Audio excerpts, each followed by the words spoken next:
Hello, good afternoon. My name is Dave Smith. I'm the current president of the Residents Council, and I want to welcome you to two meetings. First, we're going to have the special meeting, which we told you about, which is going to be a single topic, which is going to be the bylaws, the presentation, and some discussion about the four proposed amendments. We'll close that meeting, and then we'll have the regular meeting, which we have a special topic, has to do with the admission to the health center of Subic-Q, but we'll get to that. So I hope there's no residual aroma of paint. When I came in here around 2:15, the painter was still up on the ladder. You can see that he's done some highlights starting in the corners. That's going to be the new color. It's a white with a tinge of green, he tells me. I don't know. He already did the alcoves. They had their grand opening last night. And for your additional pleasure today, we created a power outage just so you had something to talk about. So, cell phones off, please. Cell phones off. If the alarm goes off, and we had one earlier, just stay still. I'm going to turn the meeting over to Tom, who is our visual and video expert. He'll walk us through a few slides, which will explain the proposed amendments to the bylaws. We have to have a special meeting according to the current bylaws, and this is what we're doing. The voting will start later. Okay, Tom, all you. Can you hear me? All right. Thank you, Dave. By the way, Dave's show is every Thursday, first Thursday and third Thursday. He puts on a great show. If you want to come see something, it's called Residents Council.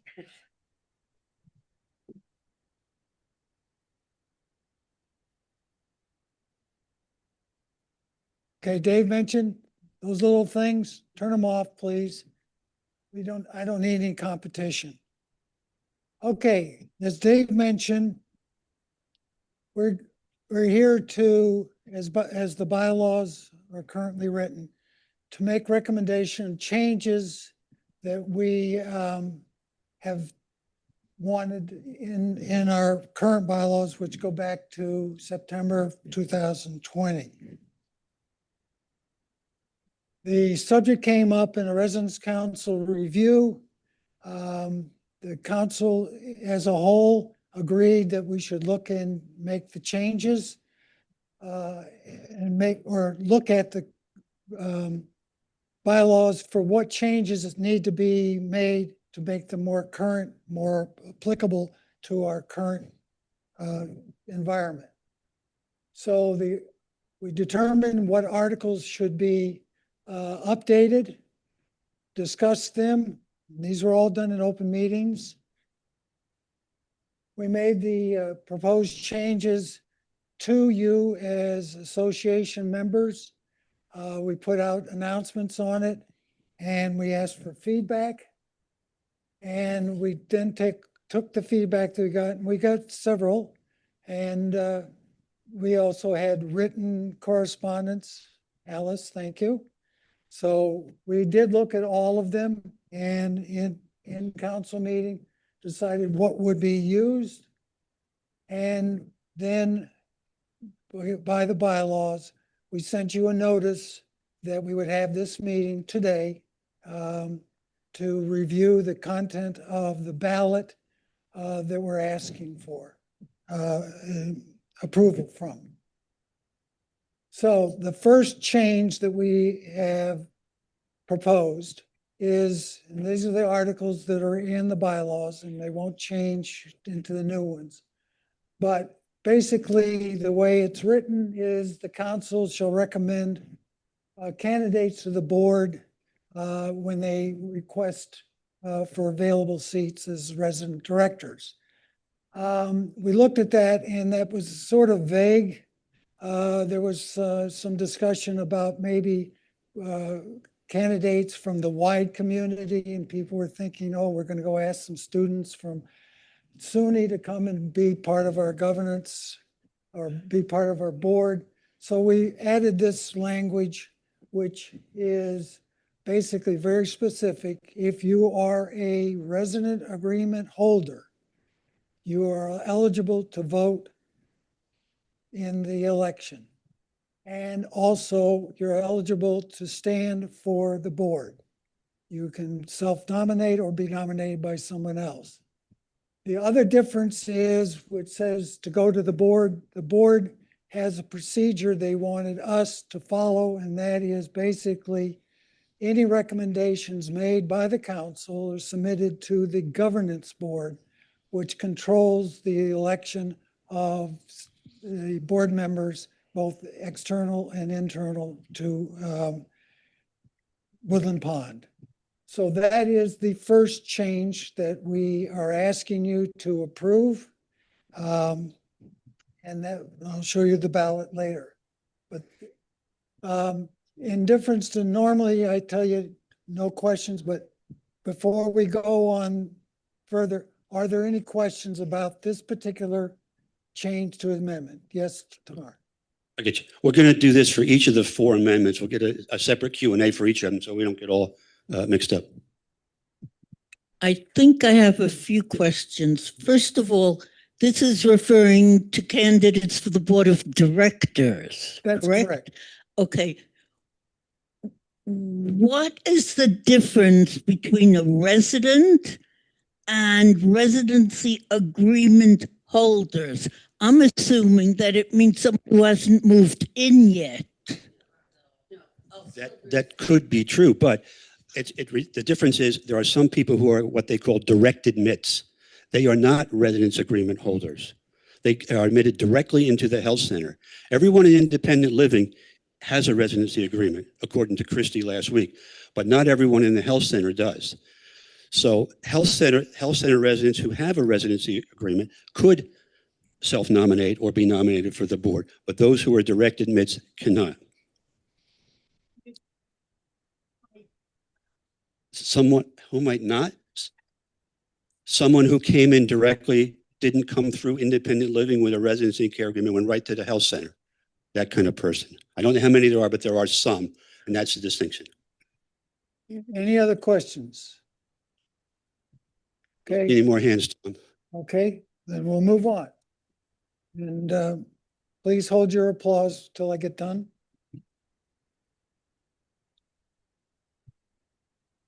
The second change is proposed as Article 3.4, which stipulates now that we elect 5 resident council members in the odd year. This is 2025, so we'll be electing 5 this year. And in the even years, we elect 4. After much discussion and back and forth on this with the council, we were proposing that we change the number of candidates to be elected to 3 a year on 3-year terms. The what we're doing now is every 2 years you elect. So we proposed this, and we know that there's going to be a lot of contention. The feedback has been very strong, has been specific. So let's try and, the council would like to try and address that to you. One is, in difference to whatever rumor mill or whatever coffee table you're sitting at, management has had no impact, no influence, no input into this process. So whatever you've heard about them wanting to change it, forget it. It doesn't exist. It never did, never will. So this is what the Residents Council feels is beneficial to the conducting business for the council here at Woodland Pond. The other thing that we discussed is why make the change? Well, as you will, if you've been on the board or been on the council and you see things that are going on, there is a degree of what they call institutional learning. You get to understand the impact, the influences of what's happening. And after 2 years, you're off and you haven't quite reached it. We feel that the 3 years will benefit the community by having more let's say, experience with the council members. Okay, the other one is, I know that there was a lot of indifference about this, that no, it's going to be hard to get 3 candidates as it is to get 5 or 4. We think that perhaps not. We think that perhaps it'll be a little bit easier. What we're looking for is a more full slate. A couple years ago, there was a slate of only 5 people, so it was basically really no competition, no concern. So it was, we think, ineffective. So we're hoping and feel that that's what will happen. Now, this one, and I take full ownership. If you say it was somebody else, shame on you. It's Tom Gilder. I put this up.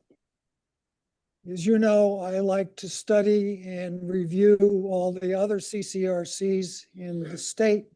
And in my review of them, all of them use the 3-year term and elect 3 members a year. There was some discussion at one of the meetings that we're not going to live long enough to fill out the term. Well, you know what?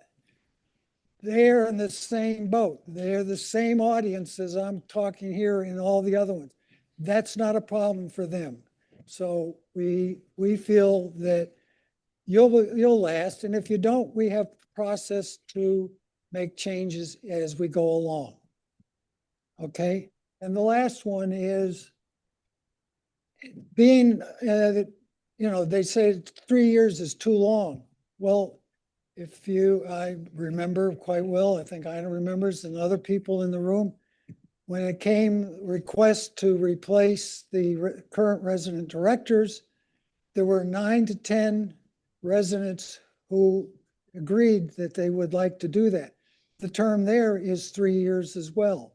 So there is not a reluctance to do something, whether it's 3 years or 2 years. So we feel that argument really shouldn't be considered.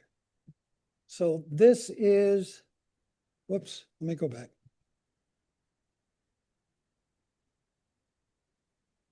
So this is what we're proposing. So we will take questions on this amendment only. Okay, I'm going to give the microphone to Alice first. Alice was attending several of the resident council meetings and had spoken in opposition to this. She made good sense to those who are on her side of the question. I don't mean to put you on the spot, but as the outgoing chair or former chair of the nominating committee, she has a good deal of experience in this. Would you like to speak, Alice, or not? I don't mean to put you on the spot. Well, you did. Really? Thank you. I enjoyed the time on the nominating committee, and I'm sorry not to continue, but it was very difficult to get people to agree to 2-year terms, let alone 3. And we didn't have an overabundance of volunteers. I have also seen where somebody has been elected, and unfortunately, the reality is that we deteriorate. And there have been a number of instances where a person who was elected had to resign before their term was over, various reasons. I feel also that more people should be given a chance to become a director, a council member. Now that our numbers are growing significantly and in quality, closing the terms to be shorter than they are now seems to me not. So thank you for letting me vent. A response to that, Alice. The board or the council still will remain 9 members. So we're not making it smaller, shrinking it down so it's select few. We still will have 9 members. The 9 members will just rotate through 3 per year. Yakov? Yeah, I am open to the 3-year term. I don't think that the issue of the length of the term is a dominant one because people may have to resign for a variety of reasons. Yeah. And being elected for 3 terms doesn't oblige you to serve the 3 terms. You can, 3 years. 3 years, I'm sorry. Please. So I don't really see that as a downside. The upside is, I think people, at least, and this is not addressed here, are people going to be still electable for another 3 years term subsequent? Because right now we have 2 years, we can be re-elected for another term, not more than 2 terms sequential, in sequence. That So- has not changed. I'm sorry? That has not changed. That has not changed. So essentially, yes, just- somebody potentially could serve for a full 6 years Yes. consecutive. And I don't see that as a big issue. So thanks for clarifying that. It doesn't say that here, and I don't remember if it's in another paragraph of the bylaws that you can. So it is part of the same paragraph. Okay. So that's my observation. I don't think that, being elected doesn't, forces you to serve the full term. I think you answered my question that it's still 2 terms that you can serve, Correct. but it's 3 and 3, not 2, 2, 2. No, it's, right now you serve 2 years, you can serve it- another 2 years, so you have 4 years that you Right. can serve. All right? And this would be 6 years. Yes.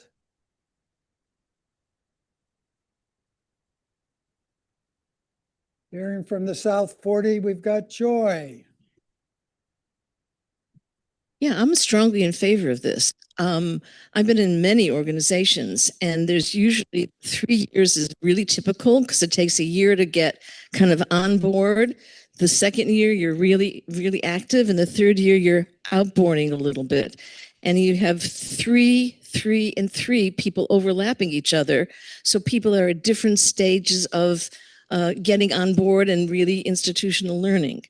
And I would also maybe propose that there be an alternate. So in case life happens, people get sick, people may have to resign. If there's also someone who's designated as an alternate, that might be another idea to add to cover what Alice was talking about in case somebody has to resign. That was just a thought. Thank you. Your thing was you are in favor of this. Yeah. The thing about having an alternate was not proposed as part of the amendment, so it's not to be voted on. Other hands on this topic? Other, please? Yes, here. I get straight to you, Suzanne.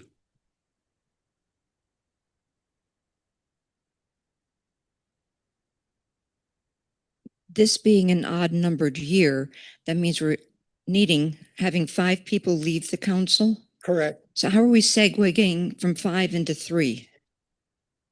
Perfect. You're wonderful. If there's no more questions on this, Are there more? okay? Okay, thank you. Let's do this. Let's move on.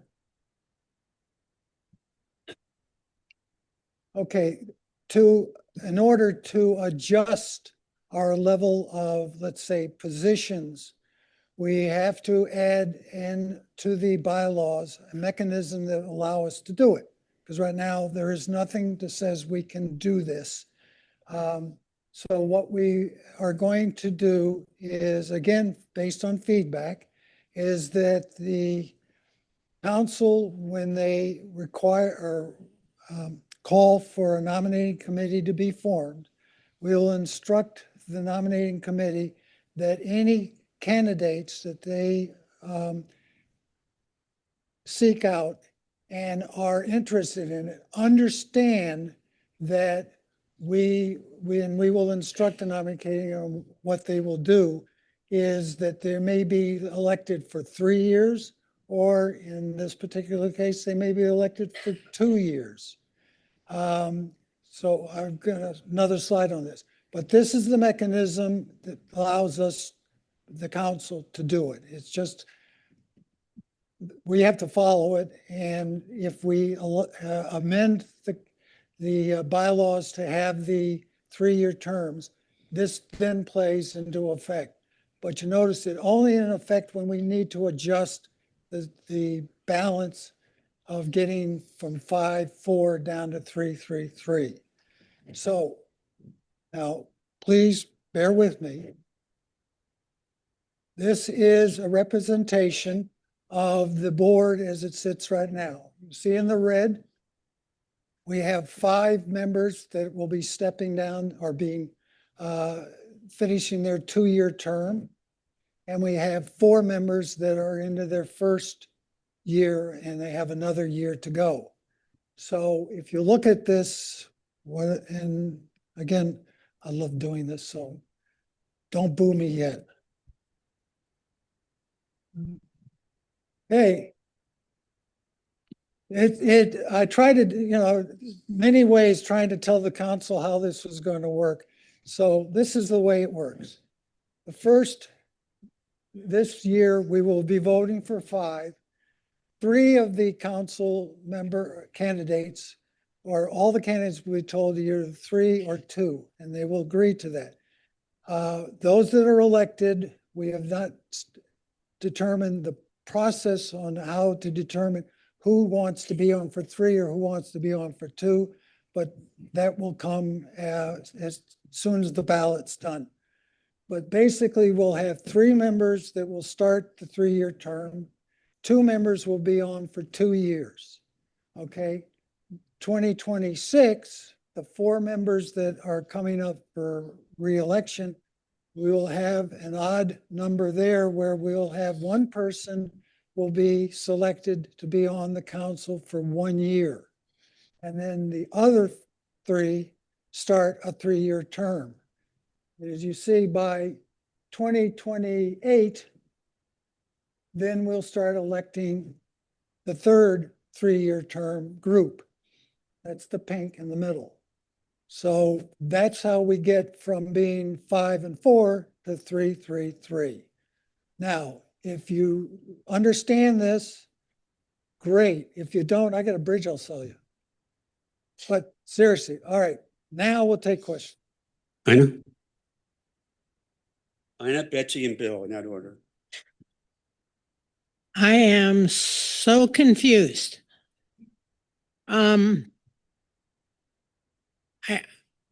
First of all, when you're elected, how do you know if you're elected for a 2-year or a 3-year?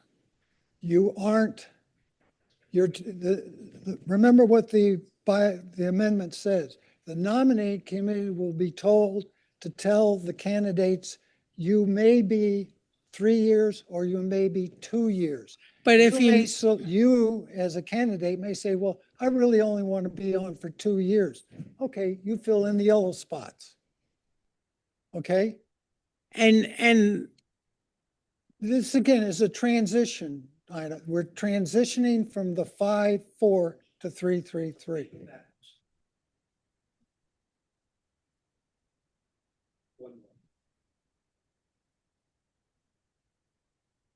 And again, it won't be done haphazardly. The council by 2/3 votes must agree to tell the nominating committee to do this. So it's, as we start. Okay, go I'm ahead. a visual person and I'm not getting it. So Thing works. yeah. They decide who's 3 of these 2.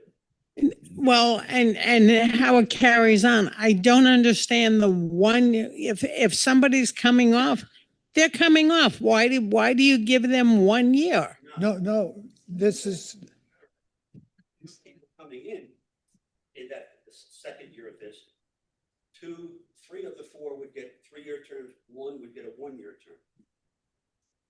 But to fill it in. Again, this is a transition moving.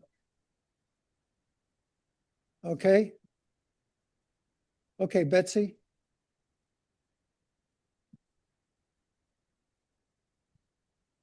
Can of the 4 people who are coming in, can they self-select who will take the 1-year term?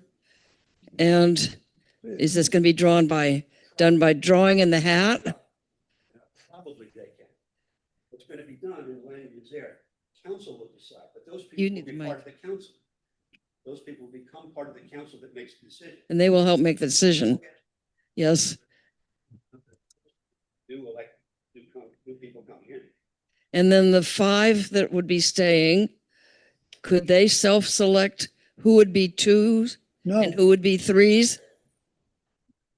they're, Council, it's not this council. I know, but there's 5 people who will remain on the council. Yes, there are. They're red. I'm talking about the red. Okay. Those 5. 26. This is an election year, 2025, an election year. These 5 people get elected. The Right. 3 red and the 2 orange. What about the yellow, the orange? it's next year. No, 2026. And from when you transition from 2025 to 2026, you've got 3 will be going on in 3 years, Yes. and 2 will go only for 2 years.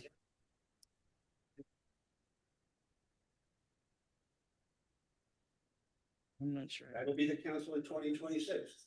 It's okay. Okay, Joe, or no, Bill?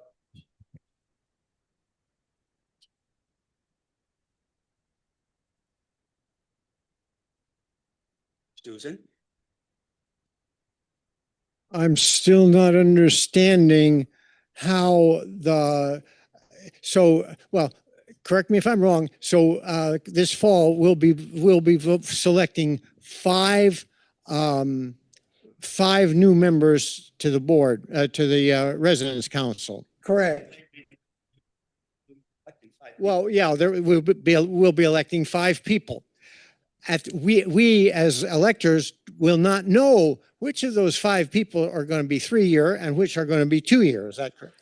And so how are the 2-year, how are the people going to be selected then for the 3-year term? And where's an election going to happen? There's something. That the new council will decide. The new council will be composed of the new incoming people. They'll make the decision as a group. I bet it will be. I bet it will be. I bet it will be. But it may be that people self-select themselves into certain slots. Yeah. And again, Bill, one of the things to understand is every candidate going in wants to be on the council understands this is the requirement may be imposed upon them by the council as a condition. If the amendment is accepted. So, okay.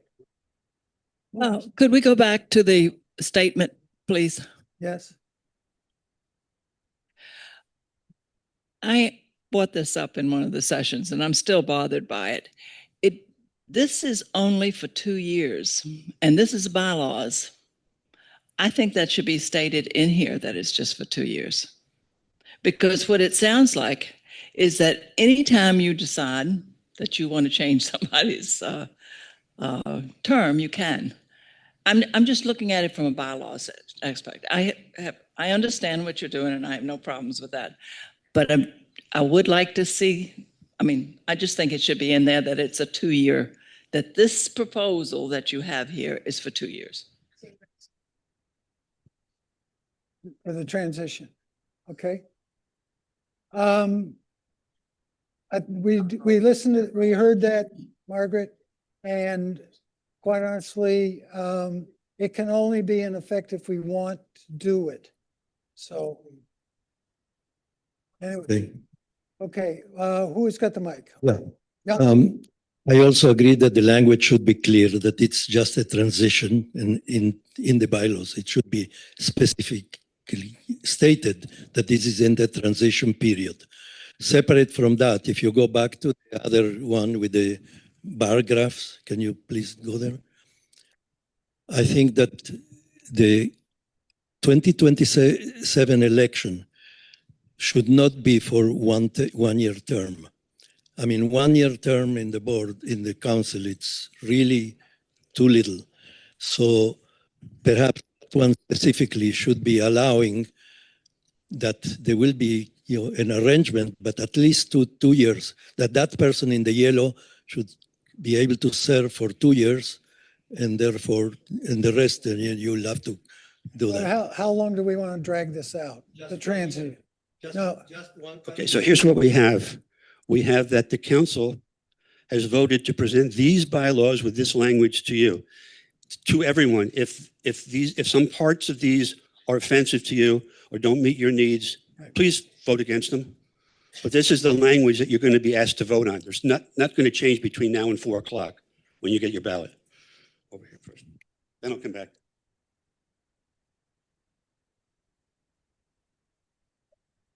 In reference to the institutional, what is it, learning or whatever, I would think it would make life a little bit easier if the amendment for the transition amendment, now that means changing it, and we can't get that done today, but would permit a given council member to stay in that extra year to even things out, say, that middle line, even though that's the second 3 year or second 4 or 5 year terms. Let them. Okay. No, but the gray, 4 up. Let that person stay in 1 more year, just to even things out until it becomes what you say, the 3, 3, and 3, and the same thing might also be true of the partial 2 year terms. Let the person stay in there because they have the experience. It seems silly to have a 1 year term if you have a new person and they're just learning the ropes and then they're off. Anyway, just it's a suggestion that's going to confound your Yes, it does. planning, I'm sure. Okay. Okay, Jill? Right. But it's nice to hear points of view. I got Deborah, and then I got 3 in the front row. We could sit here and discuss this and various permutations forever, but I'm satisfied that you have all done a great job in coming up with a proposal that we can live with. And so I'm entirely in favor of voting on this as you have proposed it. There's one pro, Tom. I'm pro. Jill? Both you guys, and then Jill's got her hand up. 2 up front, and then you 2. Okay. I'm currently one of the 4 grays. I'm in my first year of a 2-year term. We're not talking about my previous distant past on the board, on the council. If I should choose to run again at the end of my 2-year term, 1 year coming up, then I could see myself as running happily for 1 more 1-year term and thus having served 3 years. And I suspect some of my fellow gray members might also opt for that possibility. I just want to second what Larry just said. As an ex-chair of the nominating committee, I know very well how much easier it will be to convince somebody to run if it's only for a 1-year term. No problem selecting that person. Jill, it's coming to you. Okay, Okay. did we chew this one up pretty good? Do we have a hand in the back? No. No, no hand in the back. Okay. Okay, Okay, moving on, last- Tom. Last article that we've asked. Thank you change- for your comments. Yes. Is currently the way the bylaws are written, you have the council, the committees of the council are financial review, it lists them specifically. The trouble that we have with that is if we wanted to make a change like we did 2 years ago and make Rove a council committee, we did that, it was voted in, but guess what? We can't do it because the bylaws only list these. So our change to the amendment to the articles of the bylaws for Article 5.1 is the association will be made up of 3 groups of committees. The council committees, combined committees, and resident committees. Their definitions will continue as they are already in the bylaws. We're not changing that. Now, just to show you what I mean, this is presently what it will look like if this amendment is accepted. You will see under council committees, we've added Rove. None of the other ones have changed. As a combined committee, the Sustainability Committee is now identified as a combined committee. And then the residence committees, some of them are listed here. The ability here of doing that is, this is an amendment to the bylaws. And if you. Give me time. Addendum. Addendum, yes. Yes, thank you. An addendum to the bylaws, which states they're part of the bylaws, but without needing to go through all of this, we can change it and update it with council approval. So if we want to add another committee to it, like the renovation committee, we could do that without having to gather you all here and me put up some pretty slides and try to seduce you into saying, yeah, I'll vote for that. But seriously, this is what we're trying to do, is to define the committees, but not name them. That's what the change amendment number 4 is. Okay, so any questions on that? Questions on that one? Martin and then Bill. Are the questions separate on the ballot?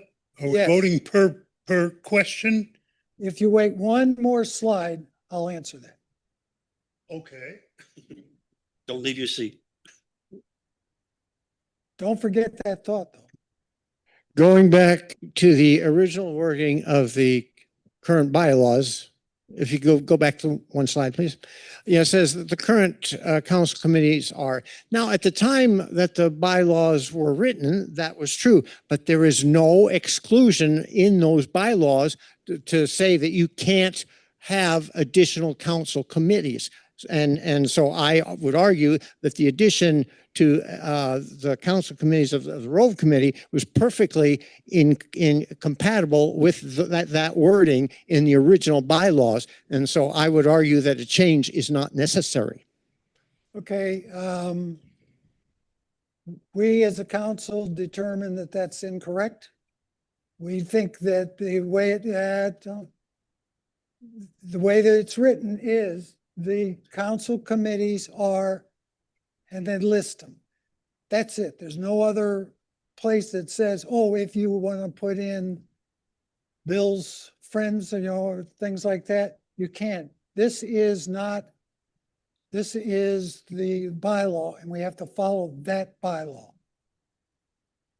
Having dealt with this when I was on the council, I think this is long overdue, because in most other organizations that I know of, a lot of these things are amenable by the board of directors, and they shouldn't be written in stone that this is just, because even changing the name of a committee, you will have to amend the bylaws otherwise. That's what. So I strongly support this. Okay, thank you. Remember, we got another meeting to attend to. Yeah. My question is the three different categories of committee. Yes, I guess it was the earlier slide, later That's it. slide. the council Where committees there combined. was a what, no. The next slide, I think. It's right there, right on the left. The committees of the association. The one that showed the Yeah. council committees, the combined committees. Yeah, Can I see that slide? Yeah. Could you briefly tell us the difference of those three categories and which ones are required to have a management member, a member of management on the committee, so we can appreciate the distinctions?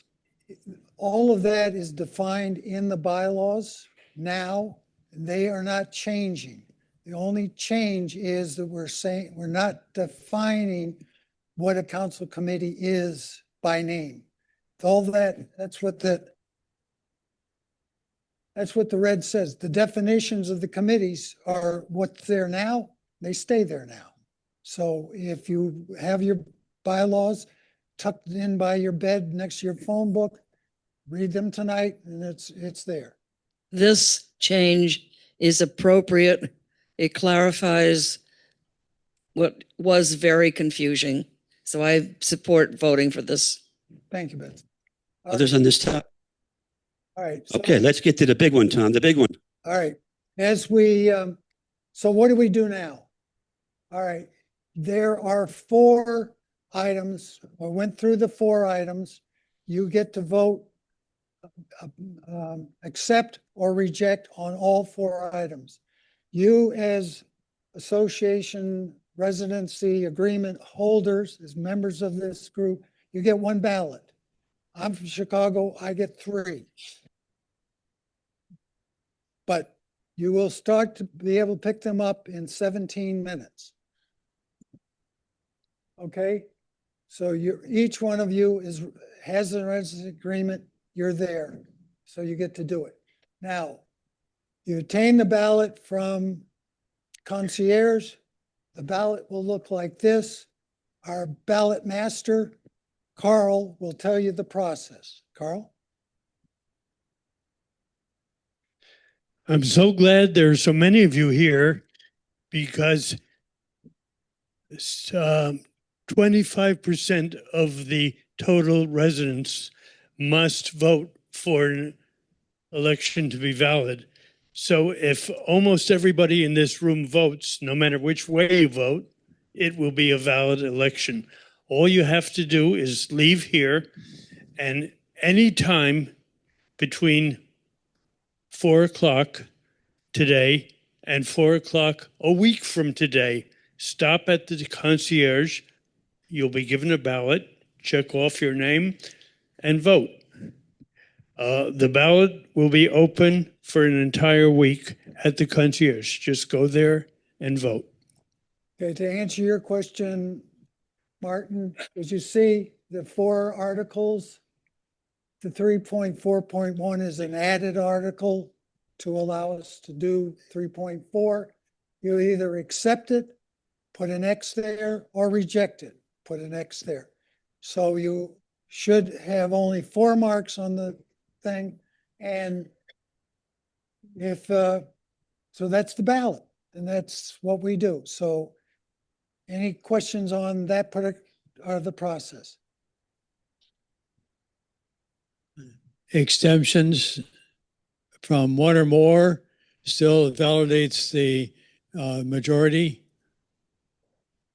So if I only vote for three out of the 4 and I don't vote for one of those 4, do I still get credit for voting? Yes. Okay, and so it's a Yes, two-thirds of submitting the ballots. Yes, Okay. yes. The key is 25% of the association members need to vote to make this amendment process work. And then for the amendment to be accepted, is 2/3 of you have to say, yes, you agree with Tom Gilder and Dave Smith. See, Carter. And the Okay. other council members. No, seriously. All set? That's the process. All right. We would like Anything more on to, that? Good. I move that we close the special meeting and open the regular. second, Okay. Yay, third, fourth, fifth. Okay. So change your slides, Tom. Natalie, would you come up, please? About 2 weeks ago or so, management sent out a 8-page information document regarding eligibility for health center placement for subacute care. And we thought that that topic warranted some explanation, some illumination. And so we searched far and wide and found the resident expert on that. Natalie Russick is the admissions coordinator for the health center, and this is her world. This is where she lives. So what we're going to do is have her speak for a couple minutes in general terms, and then we have 2 residents, Larry and Molly, who have had experiences that come under this umbrella. They're different experiences, and maybe you all have some, have your own experiences, but we'll have Natalie do a little, and then these will, and if that provokes some questions or inspires some questions, hooray for us. Okay? okay, and in this particular one, we'd like to present the material and then we'll open it to the Q&A, okay? So retract those arms, keep them down until we're done. Okay, All set, Natalie? I noticed you don't have notes. You don't need notes. You've been doing this for 15. Here you So go. I figured we'd go through the slides as well. So perfect. My name's Natalie, everyone. I'm the admission coordinator for the entire health center. I've been here since 2012. I haven't always been in this position, but I've been in this position now since 2015. So we're going to go through some slides. You all received the what to expect for the subacute rehab stay from Michelle that she kindly put together. It ended up being a little bit lengthier than we expected, but it had a lot of important information in it. So we definitely wanted to keep it as long as it was. But the main point is that for any subacute rehab admission following a hospitalization, you must have a qualifying 3-night stay. That is not a Woodland Pond rule. That is a rule directly from Medicare.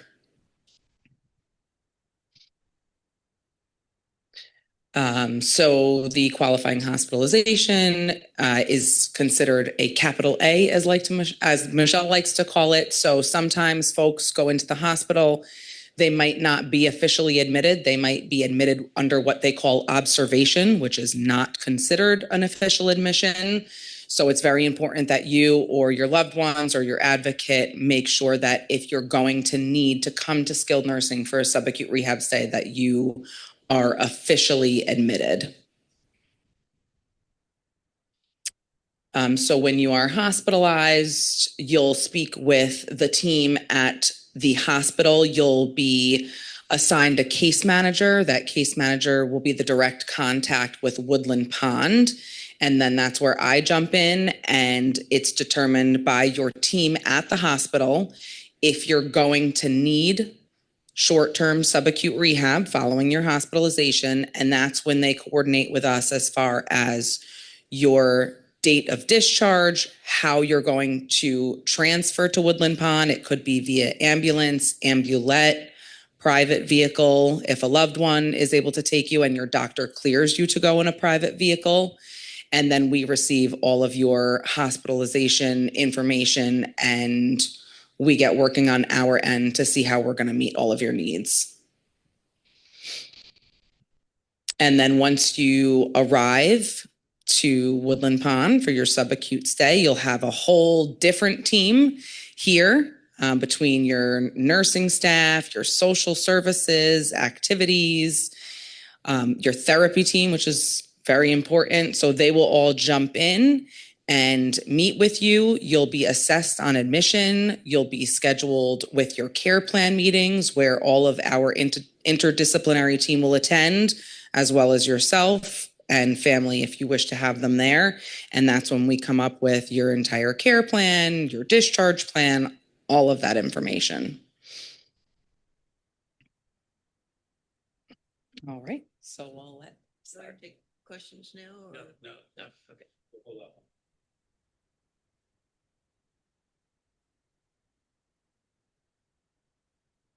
Takes me a minute to get upright. Okay. I'm going to stand up here, Tom. Sure. I'm Molly Jones, and as some of you know, earlier this year, I had May 1st, actually, I had total knee replacement surgery on my left knee, and I also, coming up, will have total knee replacement surgery on the other knee. So I am still not recovered. It's a long process. And because my brain is only working at about 60%, I decided I better write out what I wanted to say so that I didn't miss anything. I wanted to start by saying that I've talked to a lot of people here who have had knee replacement surgery, and I've found that very helpful. I've gotten a lot of good advice. And everyone that I spoke to talked about the necessity for doing the physical therapy exercises after the surgery.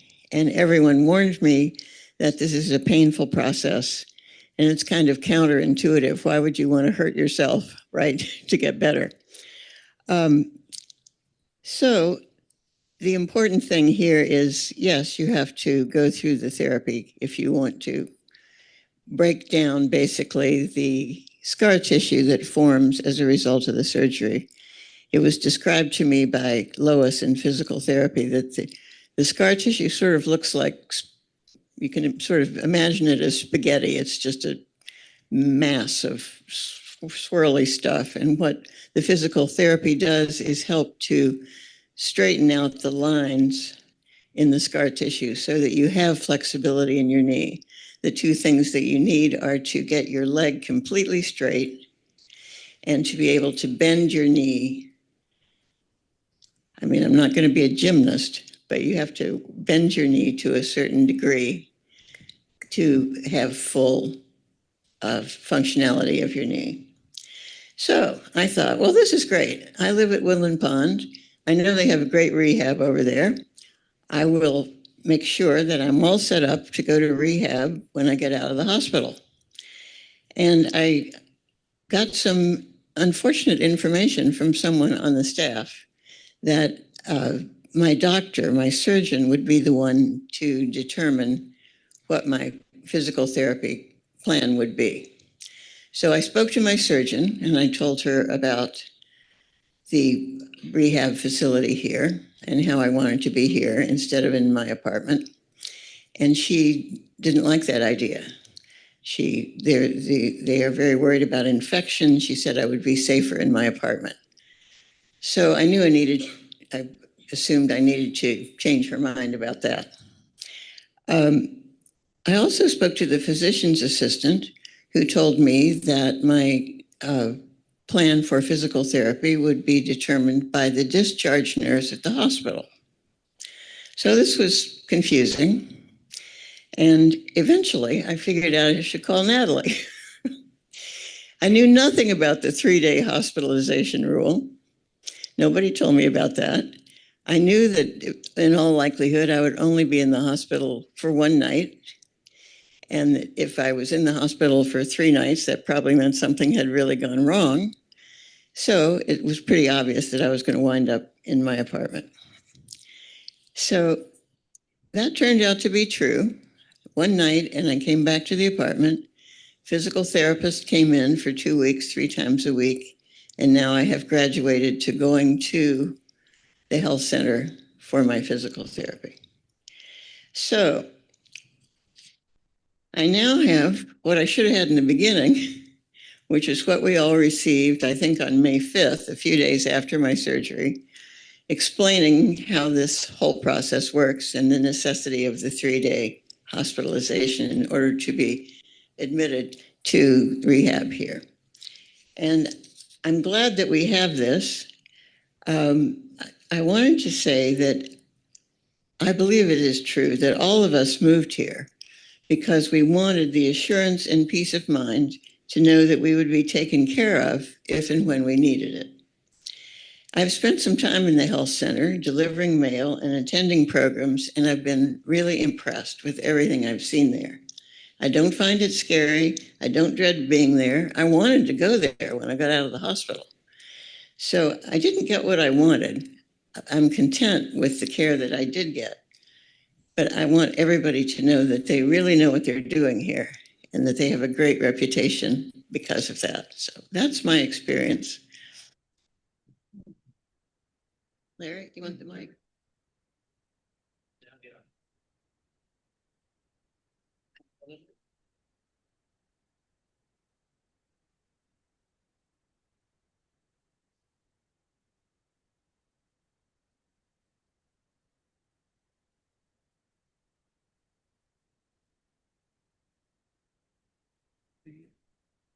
No.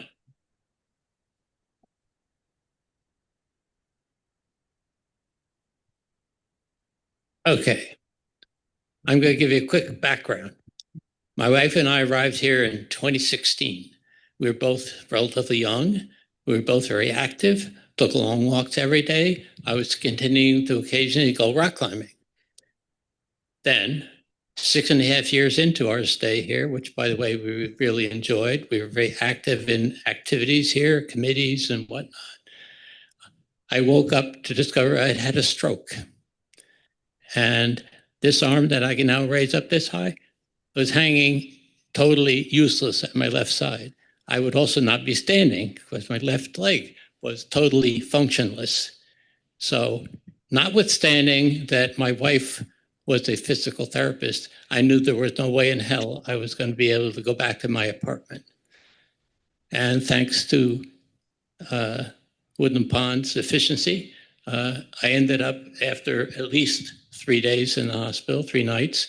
And frankly, I couldn't tell you exactly how long I was there.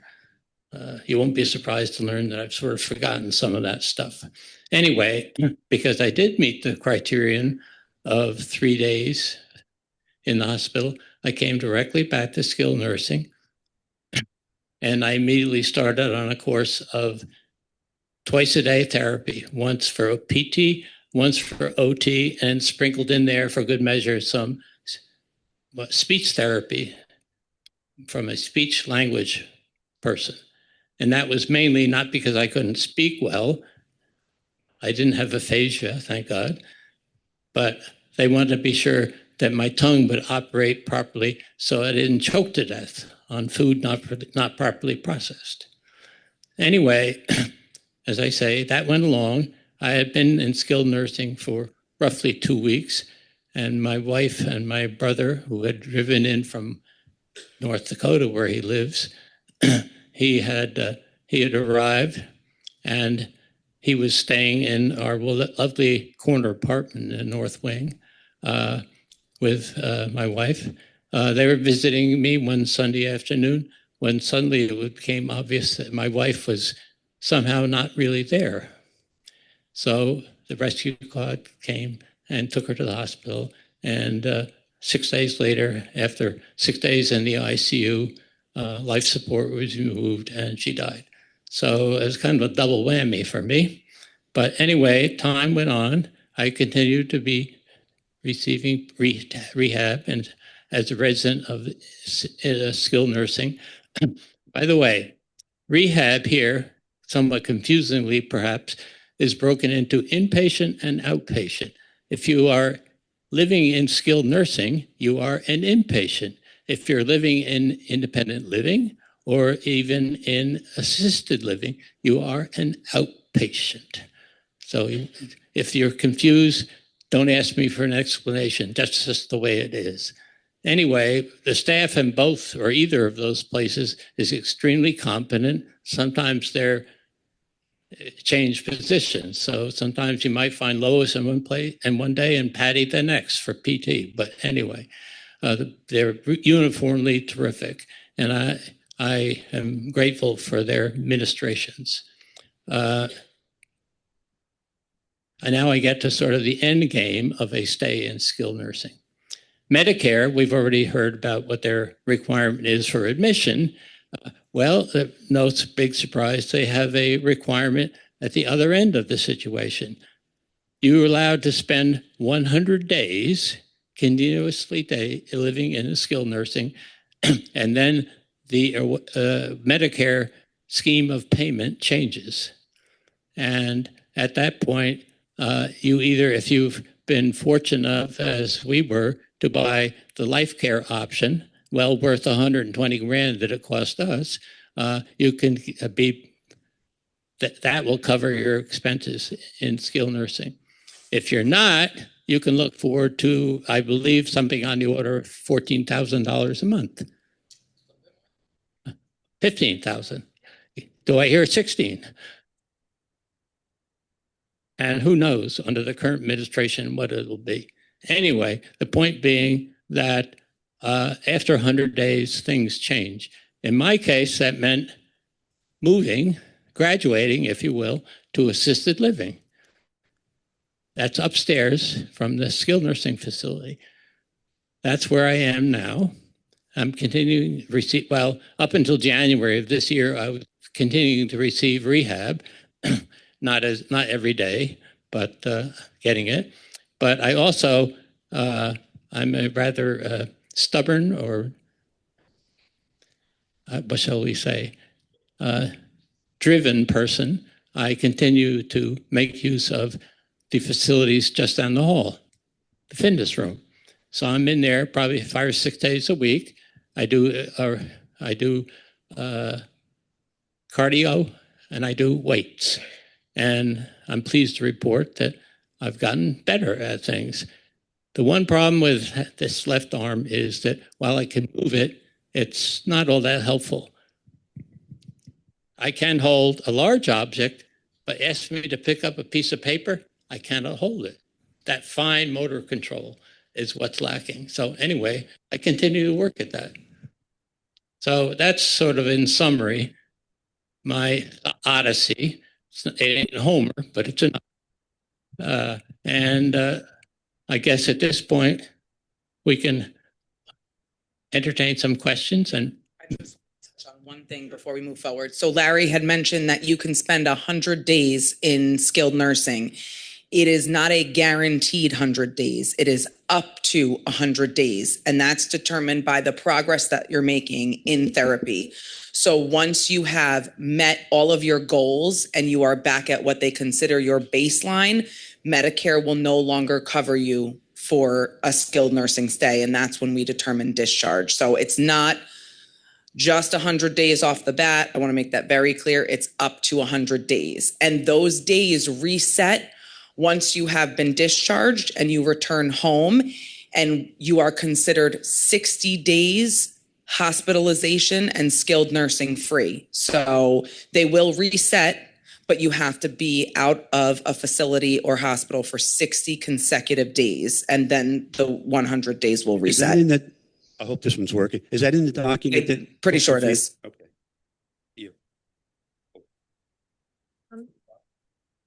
I had yet another experience. In 2019, I had surgery on both feet, which meant that I was completely immobile, but it was done as an outpatient. So I did not have the 3 days in the hospital, and it was terribly complicated. I had to make arrangements to have some person come up from goodness knows where to meet me in the lobby. When, you know, they brought me back from the outpatient. I had to meet this person in the lobby and pay like $300 or $400 for her to verify. I don't even know exactly the routine, but people should know this because I was directly immobilized as an outpatient, and it was a very difficult matter to get myself in to short-term rehab. And once I did, it was fine, but it was a big hassle.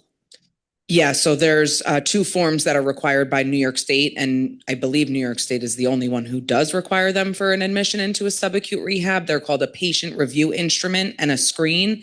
The hospital will typically complete these forms for someone coming over, but if you're not coming from a hospital, it is an out-of-pocket cost. And the other difference, though, keep in mind, is if you're coming to skilled nursing without that hospitalization and you're using your life care benefit, you're still not going to receive the same amount of therapy as you would. So you're still getting therapy. It's on,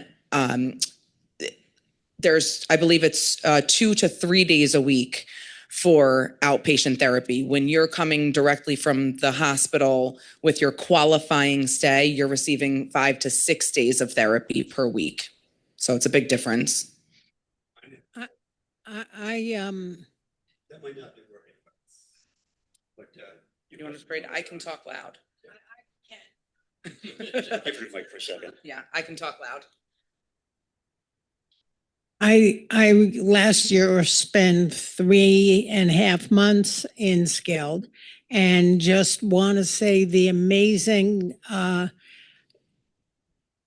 job, Natalie, you do, because it's behind the scenes. I know I never saw anybody, and all of a sudden I get, you're going home here, the ambulance will be here at this time, and even the setup from when I told the Woodland Pond I'll be having surgery, all of a sudden I heard, you don't have to do anything else, the team's in place. And I went, what team? Your team, don't worry. And sure enough, everything was set up. I never had to worry about getting from point A to point B. It was all taken care of, and that was great. The staff was great, and the experience while I went through, torture, both by my surgery and by Patty, I have to say, was first class all the way. And before I went in for surgery, knowing that I was going to Skilled, somebody came up next to me and said, "Don't worry, you'll get great care." So that was good. Thank you. Very brief one. My wife had a knee surgery a year ago. Now she decided to break her femur. I mean, because she couldn't find a bigger bone, but that's another matter. But although I spent about 40 years in hospitals, and I know a little bit about all the complexity of the coverages and so on, I was still confused about what words we were supposed to tell at the hospital before they release us. And there were questions whether you want to do this or you want to do the other. And it's not so simple. And I know that you and your team, I mean, they contacted them, but I was offered certain choices and I was not quite clear what is the correct choice to make, whether we want to transfer directly or not directly and so on. So I think any education that we can get about that, it would be very useful before we have to go to the Agreed. hospital. And I encourage anyone who has a planned surgery to reach out to me prior to. I know not everything is planned, so then it becomes a little bit difficult, but you can contact me at any time. Call concierge, they'll direct you to myself. Also, on another note, we conduct monthly health center tours. So Margaret and Jill put that all together. And so if anyone, is thinking that that's the unknown and needs to see it and has more questions about what we offer, I definitely encourage you to sign up for that tour. Hi. Hi, Ron. Hi, Natalie. I think there's a little confusion about the 3 days in the subacute, because my understanding is that's if you're going to be in the skilled nursing as an inpatient. Correct. Because I think, Molly, I was a little confused by your situation because you talked about the 3-day situation, and that doesn't apply to outpatient, because I also had knee surgery and had absolutely no problem just coming over and getting my PT from outpatient. So I think we need to make sure that people understand that the 3-day and the subacute is only for inpatient. It doesn't apply to using the outpatient therapy, correct? Correct. That is Okay. That is correct. And Molly didn't qualify for those 3 nights, which is why she didn't get the inpatient services that we offer. So your hand up, right? Yep. I was just going to, actually, Natalie said what I was going to say, but I just want to tell you that that tour is run by Natalie. So if you want to hear the expert tell you some more about it, and everyone loves it. We will not have one in June, July, and August, but they will start again in September, and I hope to see you there. Kitty, was your hand up? Yeah. Let me try and get by here. Excuse me. It's on. Okay. I'm not sure, Natalie. I think I hold the record 4 months in skilled nursing. You might. Yeah, I think I do. But I have to tell you, I had surgery on my left hip. Everything was fine. The surgery on my right hip, everything went out the window. And within 3 days, I was in agony. I was brought back to the hospital from skilled nurse from my apartment, actually. And they found an infection. They had to remove the hip and put in what they call a spacer. And I think about 2 weeks later, they took the spacer out, washed it, and put another one in. The whole thing is a blur because it was, I believe, 4 surgeries in that amount of time. When they were finally taking me for the 3rd surgery, I think, out of skilled nursing, it was my birthday. COVID had just hit. My husband had died 3 years earlier. I was a basket case. But it was the girls in skilled that held my hand as they took me out on the gurney and made me feel loved and cared about. I was on intravenous antibiotics for the entire time I was there. And that meant that somebody had to come in the middle of the night and change the bag. I had help here from Cameron, who would take me back, our lovely Cameron, not Cameron, the tech guy, who would take me back to my apartment so I could pick out clothes. I had some of the CNAs would come in and spruce up my room so it would look nice. They would make sure I had ice cream once in a while. They do a fabulous job up there. And if you have not taken the tour, please do. There's a testimonial coming to you, Bill. I'm trying to envision a situation in which a person is hospitalized like 1 day or 2 days. Sounds like, as far as skilled nurse at Woodland Pond's concerned, that doesn't that would not qualify me for inpatient inpatient therapy. So. I mean, are there circumstances under which a person would be hospitalized for 1 day or 2 day and not meet that 3-day requirement? Oh, yes, for sure. It could be a million different scenarios. And if that's the case, if someone's only hospitalized for less than the minimum and they're returning back to the apartment in either independent living or assisted living, the hospital or the therapy team at that point might recommend home care or outpatient. So there's lots of different services that they can offer if you don't meet that qualifying stay and they're not recommending that you come to subacute rehab. Okay, but they won't, they would not, or they're not, sound like they're not allowed to recommend subacute rehab unless you're there 3 days. Correct. So the therapy team at the hospital will come in, they will work with you, and if it's determined and they make that recommendation that you do meet the criteria and you need that subacute rehab, they will hold you. They will make sure you're officially admitted and hold you for those 3 midnights. Okay, that's somewhat assuring. Thank you. They do. They absolutely do. They don't love it, but they do. Natalie, one here. This is a very comprehensive view of what it takes, the steps to get into skilled. There are a significant number of steps to get into assisted or to Garden View. And Christy Battistoni, about 2 or 3 years ago, gave a presentation, and maybe 5 years before that. We have so many new residents since that time, and I think it would be helpful so that they could get a comprehensive view of all the steps. There are just as many steps to get into assisted or Garden View as there are to skilled, involving finances, involving family, involving social services. So I hope you can put that on your agenda. Yeah, absolutely.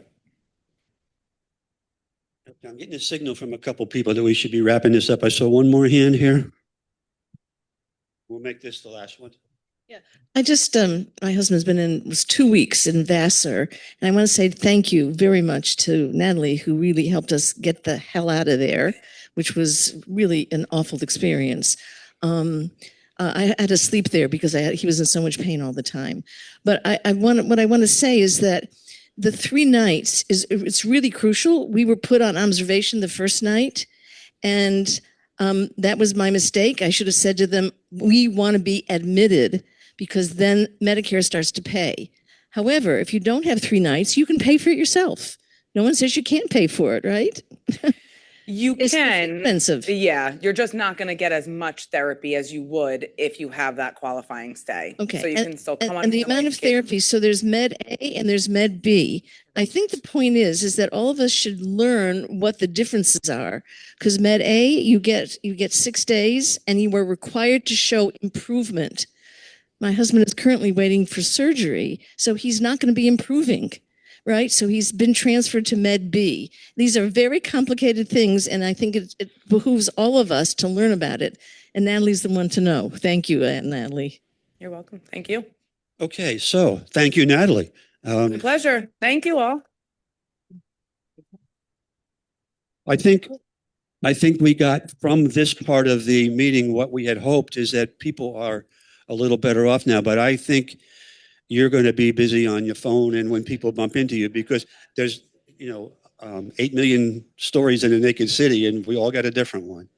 So can I call for a motion to adjourn the okay, thank you all very much. Thank you for your patience and participation.